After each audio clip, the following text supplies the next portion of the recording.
Boris Johnson was advised it was not worth arguing with Scotland's First Minister over face masks in schools. According to the lockdown files, the wearing of face masks in schools was introduced in English schools after Boris Johnson was told it was not worth an argument with Sturgeon.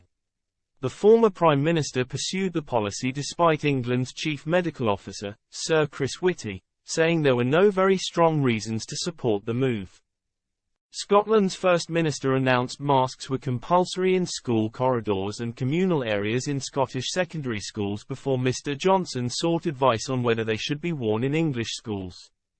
In WhatsApp messages obtained by the Daily Telegraph, Sir Chris Whitty said, "No strong reason against in corridors etc., and no very strong reasons for. The downsides are in the classroom because of the potential to interfere with teaching.